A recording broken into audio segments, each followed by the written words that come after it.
Prepare for some silly shenanigans. What happens when a big-brained donkey decides he wants to be a tiny, cuddly lapdog?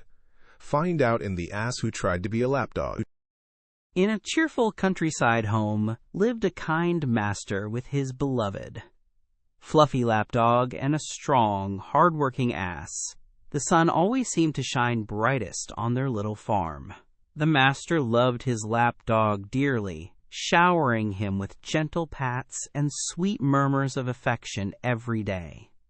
This tiny white dog with his wagging tail was a constant source of joy for the master. Each afternoon, when the master returned from his fields, the little lapdog would dart out to greet him, an explosion of happy white fur. The dog, much smaller than the master's sturdy boots, would frisk playfully about, yipping with excitement.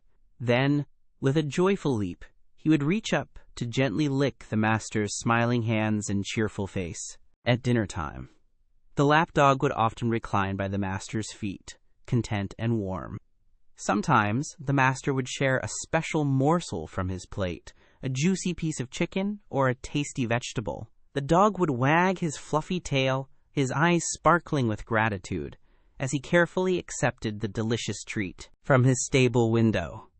The large, gray ass watched this loving scene unfold day after day.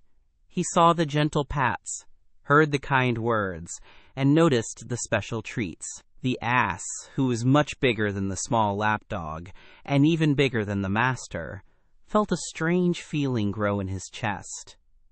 It was a mix of longing and a little bit of green jealousy.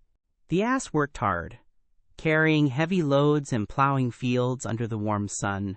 He was always well fed with fresh hay and crisp apples, but he barely received any special attention. The master would offer a quick pat on his neck, but it was nothing like the constant affection given to the little lapdog. The ass longed for that same deep connection. One morning, a very silly idea sparked in the ass's mind. "Aha!" he thought, twitching his long ears.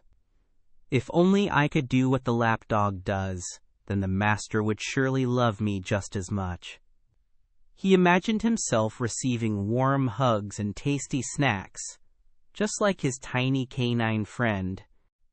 Driven by this new, excited thought, the ass couldn't wait any longer. With a quiet push, he nudged open his stable door, his big heart thumping with anticipation. He imagined the master's delighted face as he mirrored the lapdog's playful greetings. He took a bold step out into the bright morning. Clip-clop. Clip-clop went the ass's hooves as he walked across the farmyard. Then, with a sudden rush of bravery, he clattered eagerly right into the master's cozy farmhouse kitchen. His large size made the small room feel even smaller, and pots and pans on hooks above him jingled softly. He was ready to show his master how much he cared. Inside, the master was enjoying a peaceful lunch at his sturdy wooden table. A warm, delicious aroma filled the air. He looked up, surprised, to see his enormous ass standing right there in his dining room, looking rather out of place among the delicate chairs and shiny plates. The master's usual calm expression shifted to one of mild curiosity, with a loud hee-haw that made the windows rattle. The ass decided it was time for his grand performance. He kicked his powerful hind legs into the air, sending a small chair tumbling with a gentle clatter.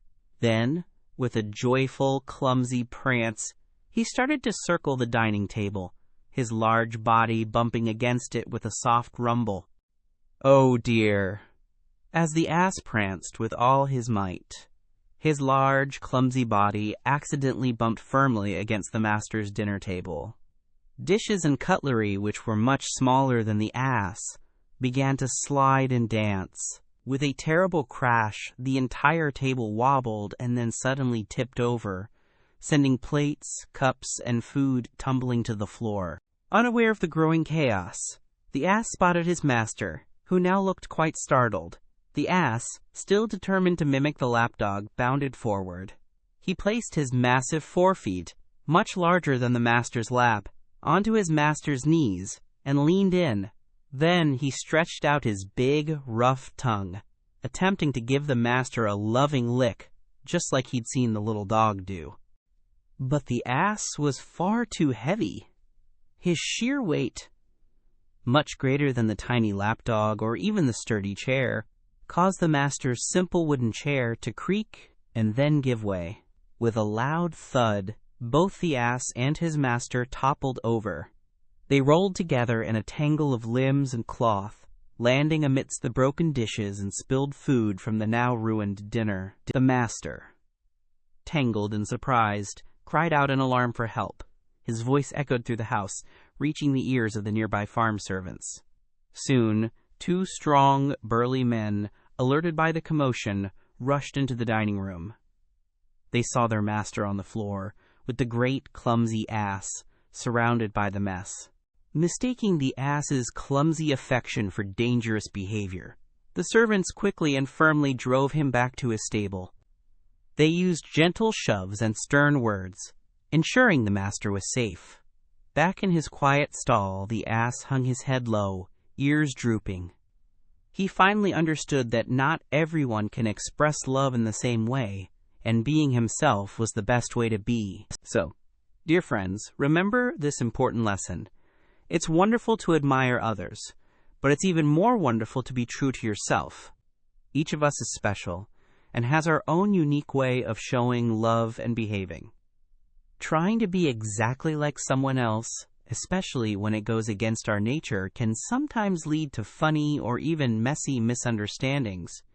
Be proud of who you are. Ever dreamed of being the hero? Now you get to be the star. Your adventure starts at TalesMio. Visit talesmio.com now.